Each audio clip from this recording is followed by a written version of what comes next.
Hi everyone, Dr. Suneel, Dhand, medical doctor. Welcome to another video. I want to share with you in this video a recent report regarding the Trump administration supposedly being at war with mRNA technology.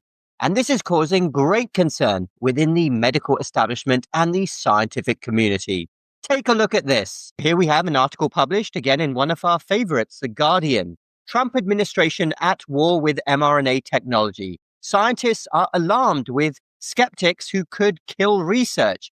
Public health experts are sounding the alarm over recent move by the NIH to collect information about funding for research into mRNA technology. Well, that right off the bat seems like a strange headline right there. There is concern about the people at the top who provide taxpayer funds wanting to know exactly where funding is going.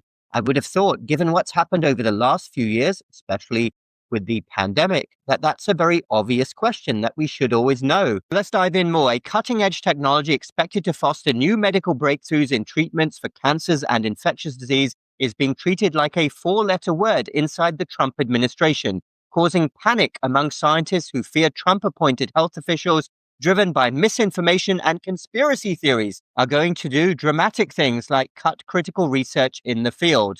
Scientists and public health experts interviewed by The Guardian are sounding the alarm over a recent move by the NIH to collect information about funding for research into mRNA technology. So you got that? Those classic words that the follow the science people absolutely love. Misinformation, conspiracy theories, and they are greatly alarmed that the people at the top want to collect data on funding. What an absolute joke. Is that serious? Some fear it is the first step in a move to cut or defund grants that involve the technology, which was an essential component in the rapid creation of these shots during the pandemic, a major accomplishment of the first Trump term in fighting the pandemic.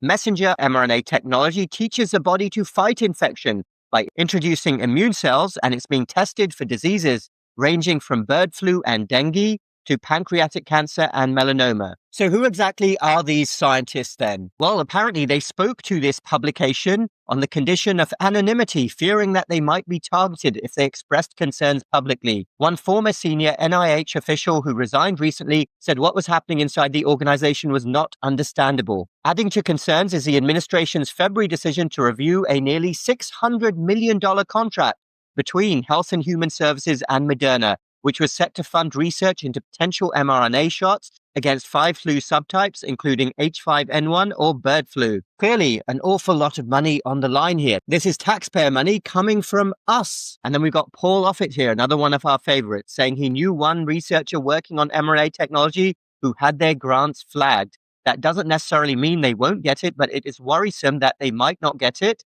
There seems to be a war against mRNA technology. Why is the question? So the article then goes on. It's a recent article, and I want to go right to the end, but I will put a link to the article down below so you can read it as well in its entirety. The Guardian contacted Pfizer, Moderna, Merck, and PHRMA, the drug industry's lobbying group, to ask whether the Trump administration's apparent mistrust of mRNA shots was an area of concern. None responded to the Guardian's questions. And actually, I found another recent article within the last few days, which really does get into how worried the pharmaceutical industry is about this development. Here we have an article from a publication called PharmaVoice. U.S. backlash against mRNA shots could hinder scientific progress. U.S. health agencies are taking up a fight here against mRNA research, which could have lasting repercussions on medical and scientific advancements. Well, look at the amount of outrage here on behalf of certain segments of the medical establishment and the medical industrial complex. And clearly, a lot of money is on the line here. But my thoughts are, when we're talking about hundreds of millions of dollars in funding, that there should, of course, be more oversight as to what is going on. And as for mRNA technology, those of you who have watched me for some time know my views on it. Personally, one of the best health decisions that I've ever made was to decline this type of technology. I had my own concerns from the very beginning, and I also have shared in videos that prior to 2020, I was one of the few doctors and people in the scientific arena, it seems, that went back and actually read studies on when this mRNA technology was used previously, how the studies and trials were actually stopped due to various concerns.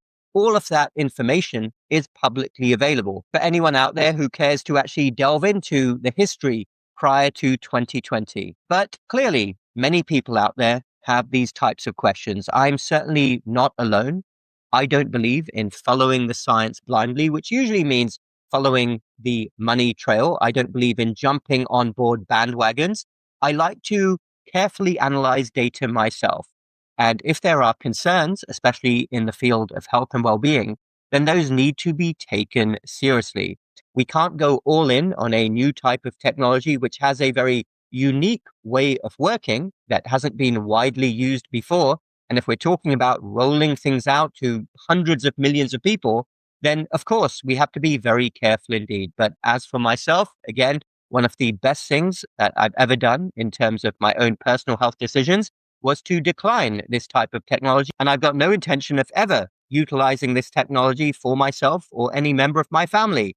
Personal health decision, which is what healthcare is all about. But when it comes to public funding, then if large amounts of the general public have concerns, then of course, taxpayer money shouldn't be spent on areas where there are significant questions that need to be answered. So that's all I've got to say about that. I wanted to share that piece of news with you. Clearly causing alarm within the medical establishment and lots of these scientists and experts out there. But we know what it really means these days to be a health expert, especially if you are aligned with the mainstream media. Follow the money, folks, before you follow the science, and then you will often get a lot of the answers that you're looking for. Thanks everyone for watching. Feel free to leave a comment down below. I enjoy hearing from all of you. Check the links in the description down below for all the other work I do. Hit the like button if you like this video, the subscribe button for more similar videos in the future, and we will speak again very soon.